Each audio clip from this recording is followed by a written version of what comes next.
जय श्री कृष्णा। राधे राधे। आज मैं आपको ब्रह्मा द्वारा बालकों तथा बछड़ों की चोरी नामक प्रसंग आगे सुनाऊंगी। जैसा कि श्रीमद् भगवत गीता में कहा गया है कि श्री कृष्ण का विस्तार प्रत्येक हृदय में परमात्मा के रूप में स्थित है। इसी प्रकार स्वयं को परमात्मा रूप में विस्तारित न करके लगातार 1 वर्ष तक वे बछड़ों तथा ग्वालों के रूप में विस्तारित होते रहे। एक दिन 1 वर्ष समाप्त होने से कुछ दिन पहले जब श्री कृष्ण बलराम के साथ जंगल में बछड़ों को चरा रहे थे तो उन्होंने गोवर्धन पर्वत की चोटी पर कुछ गायों को चरते देखा। ये गायें वहीं से नीचे घाटी में ग्वालों द्वारा अपने बछड़ों की रखवाली होते देख सकती थीं। अतः सहसा अपने बछड़ों को देखकर गायें उनकी ओर दौड़ने लगीं। वे अगले तथा पिछले पांव बंधे होने पर भी पहाड़ी से नीचे कूद आईं।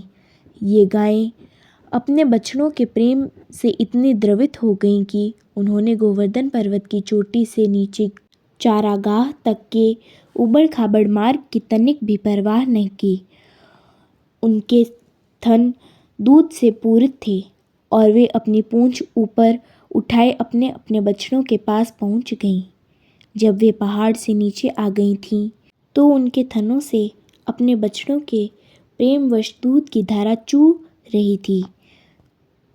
यद्यपि ये बछड़े उनके अपने बछड़े न थे, इन गायों के अपने अपने बछड़े थे और गोवर्धन के नीचे जो बछड़े चर रहे थे वे उनसे कुछ बड़े थे। इन बछड़ों से भी यह आशा नहीं की जाती थी कि वे इन गायों का दूध सीधे स्तनों से पिएंगे। वे तो घास चरकर तृप्त थे। फिर भी गायें तुरंत नीचे आईं और उनके शरीर चाटने लगीं और बछड़े भी गायों के थन से दूध पीने लगे। इन गायों तथा बछड़ों में प्रगाढ़ प्रेम बंधन दीख पड़ा। जब गायें गोवर्धन पर्वत से नीचे की ओर दौड़ रही थीं तो उनकी रखवाली करने वाले व्यक्तियों ने उन्हें रोकने का प्रयास किया। प्राय बड़ी गायों की रखवाली पुरुष करते हैं और बछड़ों की रखवाली बालक करते हैं। जहाँ तक संभव होता है बछड़ों को गायों से पृथक रखा जाता है जिससे वे गायों का सारा दूध न पी जाएं। अतः जो व्यक्ति गोवर्धन की चोटी पर गायों की रखवाली कर रहे थे उन्होंने उन्हें रोकने का प्रयास किया, किंतु वे असफल रहे। अपनी असफलता के कारण वे बहुत लज्जित, क्रुद्ध और अप्रसन्न थे।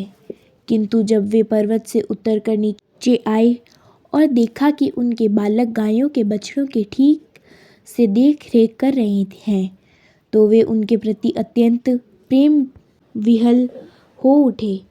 यह अत्यंत आश्चर्यजनक था। यद्यपि सारे पुरुष निराश, व्यग्र तथा क्रुद्ध होकर पर्वत से नीचे आए थे, किंतु ज्यों ही उन्होंने अपने पुत्रों को देखा तो उनके हृदय प्रेम से द्रवित हो उठे।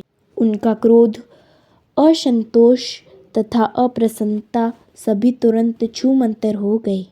वे अपने पुत्रों के प्रति पिता का प्रेम प्रदर्शित करने लगे और बड़े ही स्नेह से उन्हें अपनी गोद में उठाकर उनका आलिंगन करने लगे।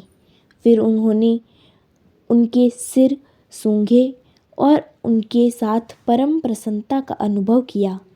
अपने पुत्रों का आलिंगन करने के बाद वे पुनः अपनी गायों को गोवर्धन की चोटी पर ले गए।